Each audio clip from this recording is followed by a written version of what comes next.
ছুটির দিনে জমজমাট ৩০তম ঢাকা আন্তর্জাতিক বাণিজ্য মেলা। সাপ্তাহিক ছুটির দিনে ক্রেতা দর্শনার্থীদের ভিড় ছিল চোখে পড়ার মতন। বিক্রি বাড়ায় খুশি বিক্রেতারা, তবে পণ্যের দাম নিয়ে ক্রেতারা দিচ্ছেন মিশ্র প্রতিক্রিয়া। মেলায় আগত দর্শনার্থীদের জন্য বিভিন্ন আকর্ষণীয় প্যাকেজে সাশ্রয় মূল্যে মার্কস সহ অন্যান্য পণ্য কেনার পাশাপাশি থাকছে অনেক আকর্ষণীয় গিফট জেতার সুযোগ। রাকিব হাসানের রিপোর্ট, জানাচ্ছেন মোহাম্মদ সায়েম। সকাল থেকেই বাণিজ্য মেলায় আসছেন ক্রেতা ও দর্শনার্থীরা।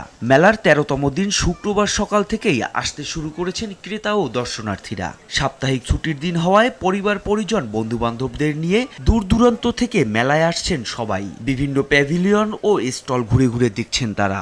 অনেক জিনিস আছে ছোটদের, যেমন আমাদের জন্য টুপি, অনেক রকমের খেলনা। বাইরের দেশের প্রোডাক্টগুলো যেন আমরা এখন বাংলাদেশে পেয়ে যাচ্ছি এই বাণিজ্য মেলার জন্য।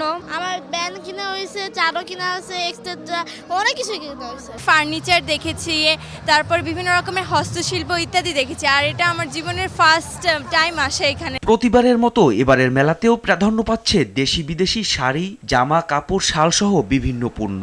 নারীদের বেশিরভাগেরই আকর্ষণ গৃহস্থলী জিনিসের দিকে। এদের কালেকশন কিনলাম, তারপর এখানে শোরুম থেকে ছেলেদের কিডস, বাচ্চাদের আছে টয়স। তুলনামূলকভাবে এখানে দামটা একটু বেশি, বাট কিছু আনকমন প্রোডাক্ট আছে যেটা আপনি অন্য জায়গায় পাবেন না। মেলায় মূল আকর্ষণ ছিল মার্কস প্যাভিলিয়ন ও অরা প্যাভিলিয়ন। এখানে পাওয়া যাচ্ছে ক্রেতাদের পছন্দের Marks instant full cream milk powder, এর পাশাপাশি Marks milkshake, Marks specialised milk powder, সিল্কন টি এবং আমা কফি সহ বিভিন্ন পণ্য। আমরা আবুল খায়ের কনজিউমার গুডসের পক্ষ থেকে আমরা চেষ্টা করি আমাদের প্রোডাক্টটা ব্যবহার করে তাদের ফিডব্যাকটা কি, সেই ফিডব্যাকটা আমরা মূলত এই মেলার মাধ্যমে তাদের কাছ থেকে নেই। বিক্রেতাদের আশা শেষ সময়ে বাড়বে বেচাকেনা, তবে ছুটির দিনে বিক্রি বাড়ায় খুশি তারা। মোটামুটি আজকের দিনটাই আমাদের মনে হচ্ছে আজকেই মেলাটা উঠছে আর কি।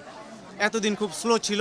আমাদের প্রোডাক্ট দেখে পছন্দ করছে। আমরা তো আসলে জুট ডাইভার্সিফাইড জুট প্রোডাক্ট করি, যার কারণে আমাদের কাস্টমার দেখছে, প্রশংসা করছে। হয়তো এখন কিনছে না, সামনের দিকে হয়তো কিনবে। পূর্বাচলের বাংলাদেশ চায়না ফ্রেন্ডশিপ এক্সিবিশন সেন্টারে আয়োজিত এই বাণিজ্য মেলা চলবে আগামী ৩১ জানুয়ারি পর্যন্ত। মোহাম্মদ সায়েম, RTV, ঢাকা।